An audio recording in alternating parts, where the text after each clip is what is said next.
Natasha. I am what I would like to call a astrological birth chart counselor, which all astrologers are kind of like counselors in a way, but I like combining the tool of the natal chart or your personal birth chart and kind of counseling aspects or self-reflection, introspection as to what your strengths are, what your weaknesses are, what maybe the tendencies in your life are, and it's just kind of fun, I think. So if you are clicking on this video, you are most likely a Sagittarius rising, or you know someone with Sagittarius rising and you're spying a little bit, which I don't blame you.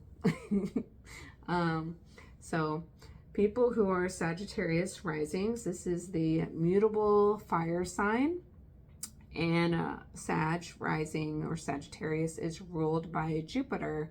So if you find where Jupiter is placed in your natal chart, what zodiac sign that is in, as well as the house, that will also give insight as to how you are personally navigated. That is the director of who you are, whatever is going on there.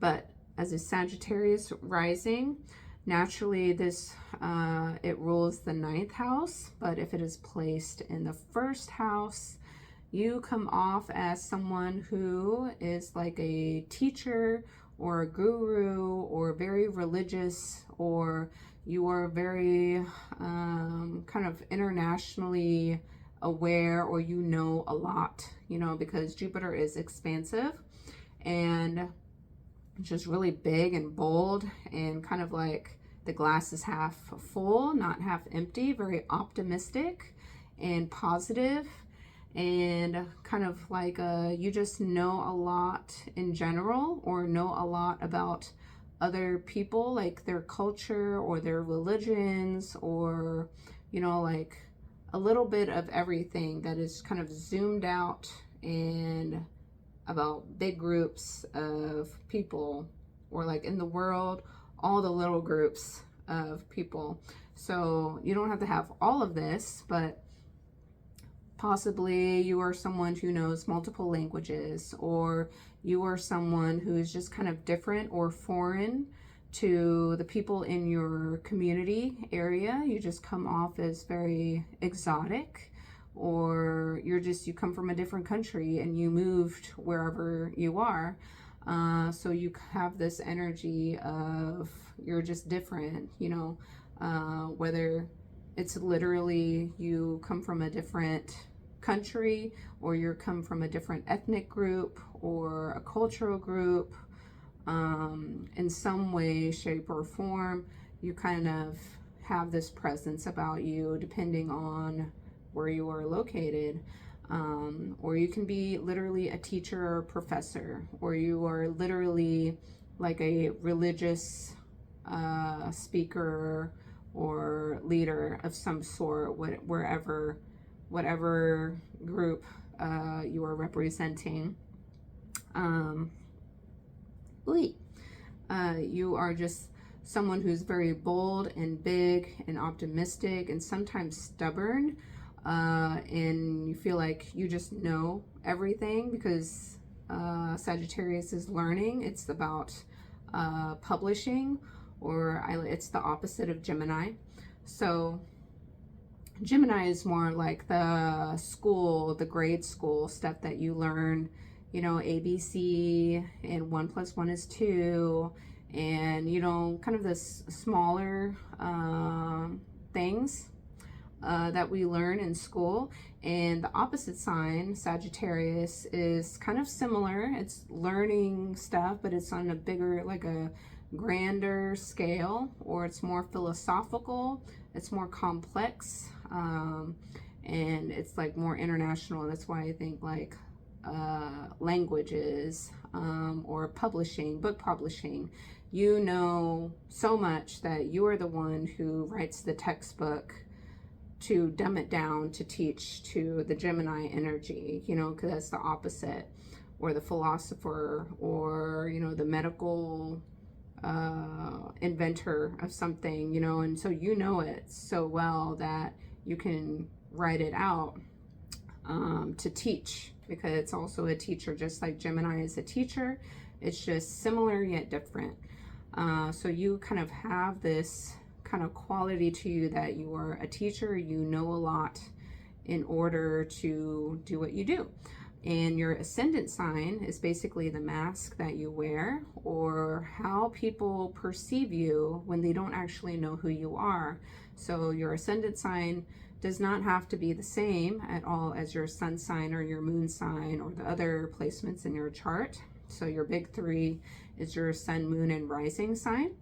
And your rising sign, you usually want to look at that one when you watch like astrology videos of where the transits are going, because your rising sign is basically saying, you know, where are the planets moving right now through your chart. So you usually look more at your rising sign, not your sun sign, if you don't know that already. So Sagittarius rising can come off as this kind of, you know, quite a lot. So they can come off as arrogant, you know, just like Aries rising, Leo rising. You are also a fire sign, you know, you kind of have this bold, passionate energy about you. And because you just know a lot, you know, you can come off as like, yeah, I know, and you're dumb. So yeah, you can't, like, whatever you're trying to explain to me or whatever, like, no, that's not possible, or that's not true. You know, like, you might kind of excuse or dismiss other people's kind of belief systems or ways of thinking or ways of believing, because you just know what is right and what is wrong, regardless of maybe you are wrong, you know. So just be mindful of that. As a Sagittarius rising, I like to look at your 12th house. So if you do not have any duplications or anything in your chart, which would mean, if you do not know, a duplication is when, for instance, one zodiac sign is ruling two houses. So you'd have two zodiac signs ruling each two houses, and that would mean somewhere in your chart you have two intercepted signs, or there's going to be two signs, most likely. Sometimes it doesn't always play out that way, where there are two zodiac signs that are opposite, that are not ruling a house. They just got swallowed up, for instance. But if you have a chart where all of your zodiac signs are each ruling one house, you know, then you are most likely, you have a Scorpio 12th house placement. So I like to look at that because it does kind of give some insight as to how you kind of think and how this first house sign of Sagittarius kind of comes into play in some way. So having a Scorpio 12th house, you know, you think very deeply. You know, Scorpio naturally rules the 8th house of like deep psychology, secrets, things that are not obvious. They're unseen, hidden, the skeletons in the closet. It is other people's secrets. And it's very, very deeply fixated and emotional. So you can have a mind that is very fixated on something, or secretly obsessive and possessive, you know. So, you know, when you do that, you're able to be really, really good at whatever you're learning at. You know, you're not just kind of wishy-washy or ungrounded, you know. You're not like necessarily bouncing all over the place, even though Sagittarius is kind of seen to be a flighty type sign. So you can come across as like you kind of are always exploring new things, or you always like to travel. or you're always wanting to learn a new language or something like that. You're always wanting to learn, and it might kind of bounce around to something new, but it's also a big kind of new. It's not like a small kind of new. But if you're able to fixate on something that you're really passionate about at the time, at least, you know, you can really learn it really, really well. You know, if you didn't have a fixated focal point, you wouldn't have that drive and determination in order to persevere and kind of, you know, make it really far. You know, like, I don't know, think of a brain surgeon. You know, probably not many people are going to get to that point or get to that specialty. You know, they might do general medicine, but they won't specialize in something so specific, you know. So you can kind of interpret it like that. That doesn't mean that if you're a Sagittarius rising, that is how you are. It's just a potential characteristic, you know, whatever it is for you. If that is kind of your 12th house, that is kind of the energy of it. Or maybe you're always thinking about sex, you know, so you're always passionate and you're exploring all the different kinds of people because you can't choose, you know. They're all so great in their own unique ways, you know.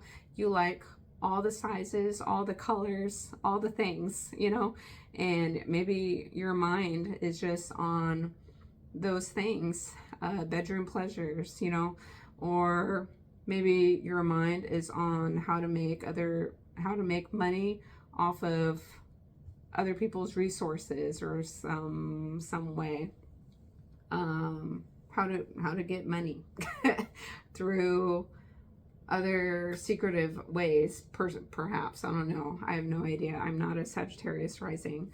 So that's just an example of what that can be for you, you know, and you know who you are more than anyone else. Okay.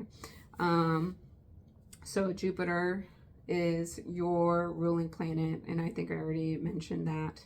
So that's kind of like an insight as to how, you know, what direction you personally are pulled towards, because Sagittarius being in the first house represents the self. So that is that. Your 4th house, if you did not have any duplications or interceptions, would most likely be in Pisces, your 4th house of childhood upbringing. So, you know, I've seen different versions of this. So it could be positive, it can be negative, you know. So Pisces, because every sign has positive and negative. So there's no such thing necessarily as the best sign. That is always perspective, you know, perception from whoever is doing the judging, you know. So if Pisces was ruling your 4th house of childhood upbringing in your home, you could have had an upbringing where there were not really any clear boundaries, you know. It was just kind of, you just go with the flow all the time, and there's no clear boundaries kind of set, and it's just kind of unclear, and you just kind of move through it, and maybe you have a hard time learning, just like knowing boundaries to some kind of degree, and that is gonna be widely spread depending on your unique childhood. But Pisces is like no boundaries. It dissolves boundaries, okay? And then Pisces is also very spiritual. So it can be spiritual and like self-sacrificing. So you could have grown up in a home where you self-sacrificed a lot, regardless of if that is what it looked like from the outside. You felt like, you know, you self-sacrificed yourself possibly in your home or childhood upbringing a lot, or there was no boundaries. So you always felt like you had to self-sacrifice in order to keep the peace at home, or have, you know, have someone not upset at home or whatever. Like, you just, that's just how it happened to be.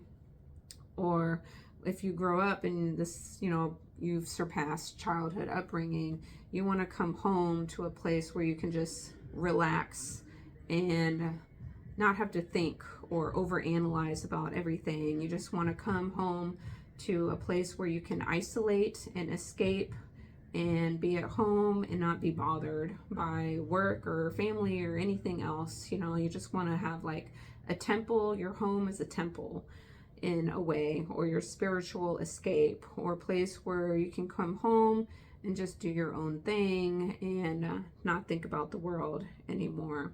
But it's also this kind of area where there was no set or clear boundaries to some degree. Or you come home to kind of dream about what your life could be like, you know, but it's at the home, regardless if you actually do the work or not to actually make your dreams come to reality. That's a different story. You can come home and just kind of mentally escape and dream, or your home is somewhere where you daydream a lot, and just kind of like zone out and dream about a life that is not your own. You know, those are just a few examples. Your 7th house is your relationship house. So it is the opposite of who you are. So if you are Sagittarius rising, you are a Sagittarius technically, even though your sun sign may be a completely different sign, your moon sign is a different sign. Sagittarius being in the 1st house is, I am a Sagittarius, you know, like you come off as a Sagittarius, regardless if you have any planets in there or it's empty, you know, you're a Sagittarius. So the opposite of Sagittarius is Gemini. So we all have all 12 zodiac signs in our natal chart. So you have all 12 energies, regardless if you identify with them or not. So your 7th house, if you do not have any duplications or interceptions, is most likely ruled by Gemini because it feels furthest away from you, because 7th house is other. It's naturally ruled by Libra, which is other people. It's the scales. It's the judge of what is fair or not, because it is not the self, it is other people. It is this kind of outside thing, which the scales is the only inanimate object in the zodiac.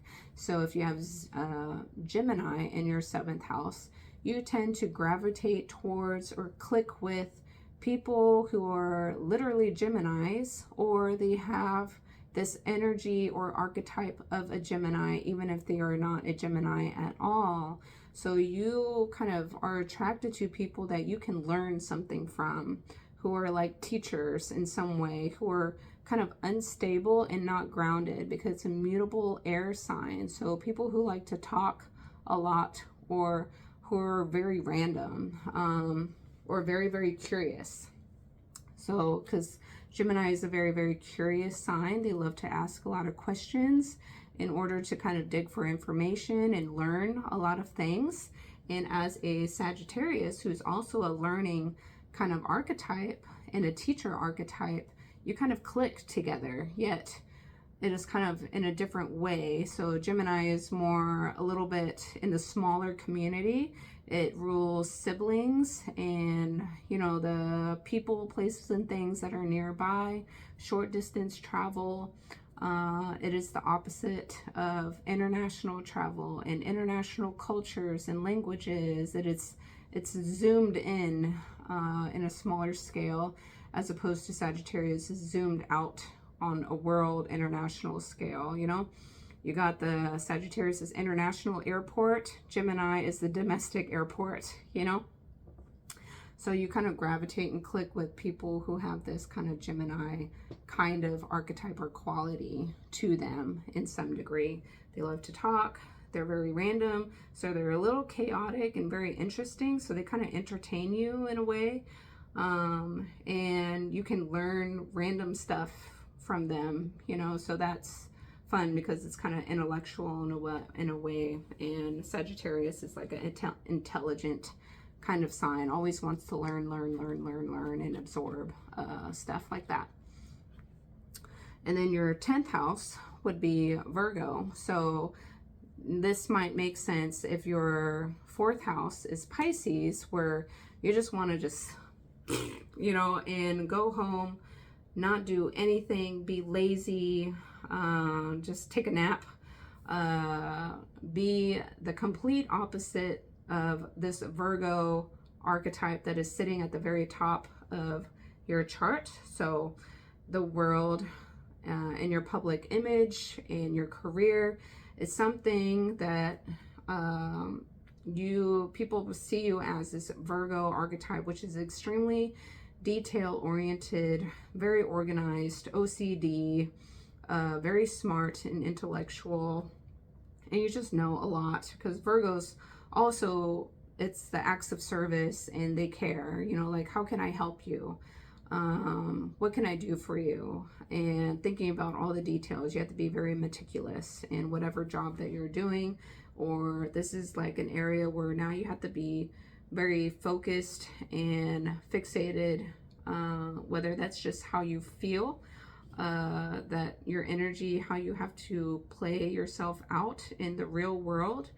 Like, you have to embody this energy of Virgo, which at home, you don't want to be like that at all, because it's exhausting, you know, but at work, whatever kind of job that you do, because, you know, you grew up in a childhood home that may have had like not very clear boundaries, it's a little confusing. It's also kind of like a psychological house too, and it's watery, so it's caring, it's understanding, it's compassionate, it's kind of like a martyr, self-sacrificing. Virgo is also kind of self-sacrificing, but not necessarily in the same way. It's like they do things because they care, and they're very critical and detail oriented. So that is how they show how they care. Like, how can I help you? Which Pisces is kind of like, how can I help you? But it's not necessarily doing that. It's kind of like, I understand emotionally, I see the pain, or I see your trauma, or I see whatever is going on that's wrong, I see your perspective or whatever, and I still unconditionally love you, because Pisces is the 12th house, and it's the most mature, because it's all the way at the end at the 12, you know. So it's kind of this, like, I completely understand, you know. So because I'm so understanding and empathetic, I will kind of overgive myself or let you have your way, because I understand and I am just very mature or whatever. So that is how they kind of give, or their kind of acts of service is kind of self-sacrificing sometimes, or not having strict boundaries or asserting themselves. And then Virgo instead is very detail oriented. It's the opposite in a way, but they're the same, you know. So that's kind of what I'm trying to get at. So it's just like, how can I help you? How can I be of service? And being very meticulous and detail oriented in whatever job that you do, whether you are in, you know, like healthcare, because Virgo rules the house of health and pets in day-to-day routine in some way. But it's also an earth sign, not a water sign, so it can be in like a manager role. You know, you have to be very detail oriented and organized in order to organize all the people that are beneath you and be on top of them, and how can you help them help other people, you know. And so it's more detail oriented and focused in that way. So most likely you have that, unless you have duplications and such. And then most likely you have your, you know, your second house is in Capricorn, so you may come into situations where just kind of building your self-worth, self-esteem, and your personal finances and your material things that you own, you always have some kind of setback, you know, when it comes to trying to build that up, you have something that pushes you back down, because that's Capricorn energy, is you have to start from almost zero to build and work your way up, and you always have some kind of setback or unexpected something or burden. Everything is slow moving for some kind of way. You get unexpected bills that you didn't anticipate, which sets you back, or you have some health issue, or something that kind of affects your self-esteem, and you now have to push through that, you know, and it's not easy, whatever. So that's kind of your second house. Your sixth house, or your day-to-day, is ruled by Taurus. So you need to watch out for being kind of lazy. Taurus can be like a sloth type energy when you're not careful. Is very grounded, stable, on a day-to-day, emotionally stable and balanced, at least externally. Very Venusian, so loves nice things, things that look good, feel good, smell good, and things that are food. Taurus rules the tonsils, so on the day-to-day, if you're kind of out of balance, or things are going on, and you might stress eat, or you know, you might stress shop, you know, unnecessarily, or you may kind of fall into laziness on the day-to-day or your health routine, for example. So those are things that you might have to watch out for as a Sagittarius rising. And as a Sagittarius rising, you're ruled by Jupiter, which is expansive. And, you know, the first house is ruled over yourself and your physical body and your head. So these are little dots that say like, hey, if you slack off, you know, or you kind of dive into indulgence like habits, you know, you are going to physically expand, you know. So be mindful of that, because, you know, all of this has a part to play, and it's perspective, you know. So like one person's perspective of what you think is hard is going to be like a joke to them, you know. So this is all like mindset perspectives, you know. So just be mindful of that if that applies to you. Of course, it doesn't have to. And then Virgo is your 10th house. We already talked about that. Yeah, those are going to be the main things. Cancer most likely rules your 8th house, so you're probably really good at keeping deep dark secrets, aka 8th house Scorpio energy, about home and family matters of other people, for example. That might be a thing for you. Or Cancer being the 8th house, you're extremely nurturing and loving in the bedroom. You're a very nurturing and loving partner for whoever you do the things with. For example, like your 3rd house is ruled by Aquarius, so you may have a lot of people in your local community, or siblings, cousins, things like that, that are very who are involved with humanitarian efforts, or who are kind of, they are a little bit rebellious and branch off on their own in some kind of way, yet they want to help also at the same time. Like your 11th house is most likely ruled by Libra. So 11th house is your friendships and networking, which is normally ruled by Aquarius, which is the 11th house. But for you, your friendships tend to be very Libran-like, or very fair and balanced. Like your friends tend to think about other people, not themselves, or have a strong Libra archetype to them. They want things that are fair and just and balanced and harmonious. They don't like to rock the boat, or they're not assertive. So they're kind of people pleasers in a way. That can be a thing, you know. Your 9th house or your belief systems may be like a Leo energy. So 11th or 9th house is normally Sagittarius's house. So this is like actual religion, publishing, teaching and kind of higher learning, higher education in some way. So that area is like a fixed belief system, or you have a lot of pride in whatever faith or belief that you have, or what your traditional background is, and you are not gonna budge from it. So you have pride there, or whatever your beliefs are. It's really hard to budge you away from a different viewpoint, because you just have it's a very fixed way of, you believe this is the right way and that is the way it has to be.